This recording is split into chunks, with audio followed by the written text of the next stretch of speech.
Cuando un católico te argumente que la Iglesia Católica la fundó Cristo, tú le puedes contestar de esta forma. En este video voy a demostrar que Jesucristo fundó una iglesia visible en la tierra, que envió al Espíritu Santo para evitar que su iglesia erre y que todo cristiano debe integrarla. Pero aún probándolo, ¿cómo saber si la iglesia de Jesús es la iglesia católica actual? Esa es la parte fácil, pero empecemos por el inicio.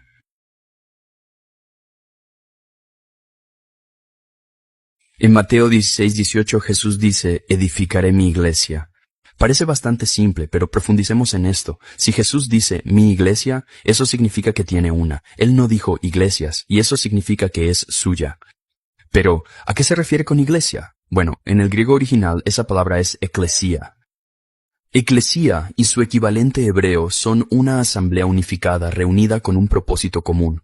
En el Antiguo Testamento, específicamente, se refieren a todo el pueblo de Israel bajo Dios. Israel era una comunidad física y espiritual, pero también un reino. Tenía un rey, una madre reina y un primer ministro con llaves que representaban su autoridad. Recuerda ese detalle porque será importante más adelante. Así que, cuando Jesús, el descendiente de David, les dice a los apóstoles que edificará su eclesía, ellos habrían entendido esto en su contexto judío. Una eclesía tenía líderes visibles, estructuras de gobierno y prácticas que unían al pueblo. Y no solo es así como los apóstoles habrían entendido las palabras de Jesús. El ángel Gabriel incluso le dice esto a la Santísima Virgen María en la Anunciación. El Señor Dios le dará el trono de David, su padre, y reinará sobre la casa de Jacob para siempre, y su reino no tendrá fin. Así que Jesús es el rey del reino davídico cumplido, y ese reino durará para siempre.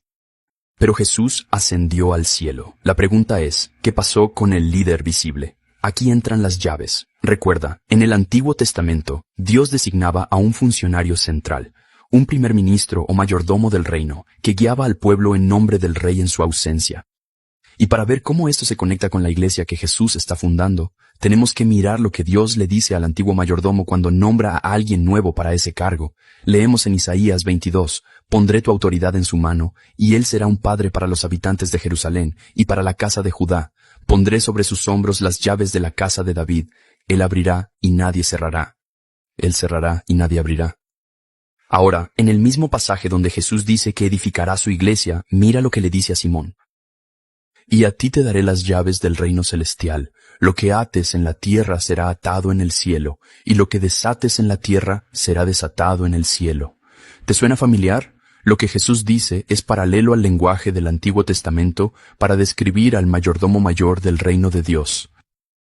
Como judíos devotos, Simón y los apóstoles lo habrían entendido, pero Jesús no se detiene ahí, no solo le da las llaves de su reino y le da un nuevo nombre, diciendo, te digo que tú eres Pedro, que significa roca.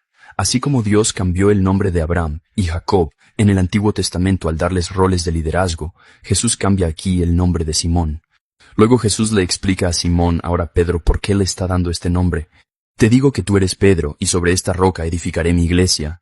Ahora, todo eso está muy bien, pero Pedro y los apóstoles murieron hace 2000 años. Entonces, ¿qué significa esto para nosotros hoy? Hablaré de eso en un minuto, pero hay una cosa más que quiero que veamos en Mateo 16. Jesús no solo le da las llaves a Pedro y lo nombra roca eclesial, dándole autoridad para atar y desatar, también le dice, cuanto ates en la tierra quedará atado en el cielo, y lo que desates quedará desatado en el cielo.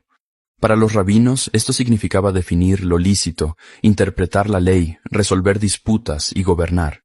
Jesús extiende luego esta autoridad a los apóstoles.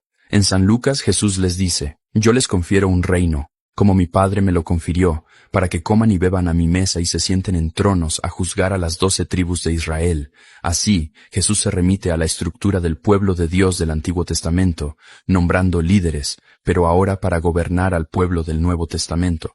Eso es exactamente lo que esperaríamos de Jesús, al querer establecer una sola iglesia unificada en la tierra. Pero como dije antes, Pedro y los apóstoles murieron hace 2 milenios. Entonces, ¿la autoridad para gobernar la iglesia de Cristo también murió con ellos? Bueno, piénsalo por un momento.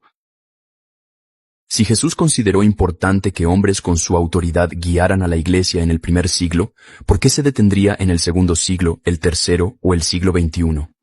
En el libro de los Hechos vemos que los apóstoles nombraron sucesores para continuar su misión. Como todo lo demás que hemos visto hasta ahora, ellos entendieron que debían hacerlo debido a su trasfondo judío.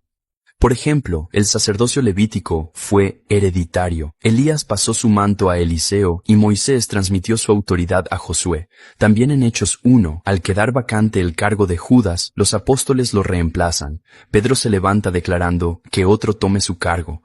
Ahora bien, si la autoridad apostólica no tenía como propósito ser transmitida, como dicen algunos, los apóstoles no habrían elegido un sucesor para Judas, pero sí lo hicieron. Jesús mandó a los apóstoles a ser discípulos de todas las naciones, pero él sabía que morirían antes de cumplirlo. Eso significa que para cumplir con esta misión era necesario transmitir este encargo a hombres confiables que vendrían después. También vemos el nombramiento de líderes en el resto del Nuevo Testamento. En Hechos 14, nombran líderes en cada iglesia. En 2 de Timoteo 2:2, San Pablo le encarga a Timoteo que transmita esta fe a otros maestros. Este versículo muestra 4 generaciones: Pablo, Timoteo, aquellos a quienes Timoteo enseñará y finalmente los discípulos de estos. Sus acciones muestran que los apóstoles sabían que la estructura de la iglesia debía perdurar y transmitirse. Los padres de la iglesia confirmaron que los apóstoles cedieron su autoridad a sus sucesores. Pero aunque la iglesia permaneció unida en torno a los sucesores de los apóstoles actualmente, eso no implica que enseñaron el verdadero evangelio de Jesús sin error, ¿correcto? Quiero decir, 2000 años es tiempo suficiente para que cualquier organización se descarrile, ¿no?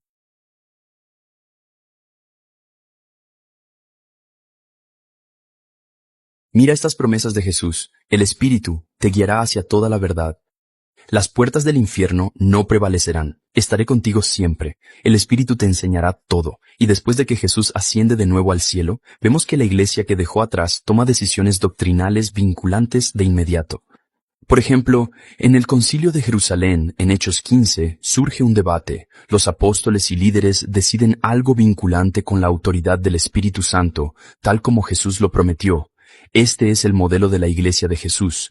Y si no te gusta la idea que la autoridad doctrinal venga no solo de la Escritura, bueno, mejor mira lo que dice la Escritura. Dice que la Iglesia es el pilar y fundamento de la verdad.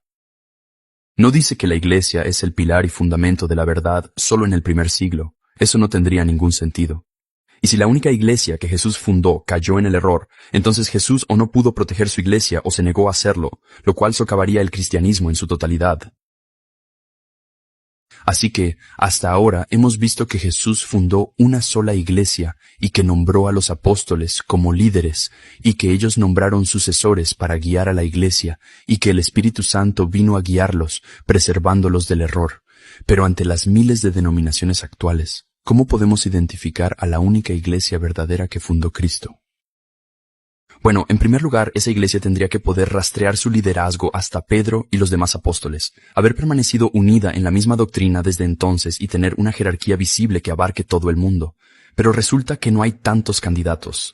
Entre todas las denominaciones cristianas que existen, solo la Iglesia Católica puede vincular su liderazgo directamente a Pedro y los apóstoles. Cada obispo actual puede rastrear su sucesión apostólica hasta la época de Cristo, y el obispo de Roma puede vincular su sucesión hasta el propio Pedro. La Iglesia Católica tiene 2000 años consecutivos. Ni los imperios más poderosos ni con su fuerza han durado tanto. La Iglesia Católica sí lo ha hecho, y eso es un verdadero milagro.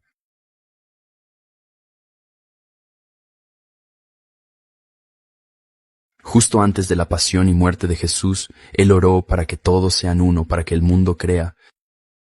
Verás, para Jesús y sus seguidores, desde el año 33 después de Cristo hasta hoy, la unidad no es opcional. De hecho, es el argumento evangelizador final de Jesús, para que el mundo crea. Y si lo piensas bien, un cristianismo fracturado no puede reflejar al único Cristo. Verás, antes de que Jesús entrara en su pasión, antes de los azotes, las espinas y la cruz, Él oró. Y esta fue su oración, que todos sean uno. Él no oraba por una idea abstracta. Él pensaba en cada cristiano que pronunciaría su nombre. Oraba por ti, por tus dones únicos que Él mismo te ha dado y el papel que desempeñarías en su iglesia. Pues la unidad de la iglesia no es solo una meta o un ideal. Es la manera en que el mundo reconoce a Jesús. Es así como el Evangelio se vuelve creíble. Muchos ven el cristianismo fracturado actual y piensan que no puede ser verdad. Dicen, ustedes cristianos, ni siquiera en eso se ponen de acuerdo. Y creo que es una observación justa. Jesús sabía que nuestra unidad o nuestra desunión predicaría más que cualquier argumento, y tal vez una parroquia católica promedio no brilla tanto como podría porque algunos miembros están ausentes, porque tú aún no estás ahí. Tus dones, tu amor por las Escrituras, tu celo por Jesús. La Iglesia necesita de todo eso, te necesita. Si perteneces a una comunidad no católica que prospera, ama a Jesús y vive el Evangelio con pasión, alabado sea Dios. Cada denominación cristiana guarda parte de la verdad de Cristo, pero solo la Iglesia católica posee la plenitud, la herencia que Jesús dejó a su pueblo, sacramentos, autoridad, unidad, enseñanza, continuidad y el don completo. Y Él quiere que tengas todo eso. No solo para tu salvación, sino porque el cuerpo de Cristo está incompleto sin ti. Porque la unidad por la que Jesús oró antes de su muerte aún es posible, y empieza con personas comunes, valientes que se acercan a la iglesia que Él fundó. En cualquier punto del camino, con tu origen, con tus heridas, solo ven y trae tus dones. Trae tus preguntas, trae todo tu ser. La iglesia que Jesús fundó ha estado esperándote durante 2000 años y te necesita. Las primeras palabras de Jesús a los discípulos fueron simples: ven y verás.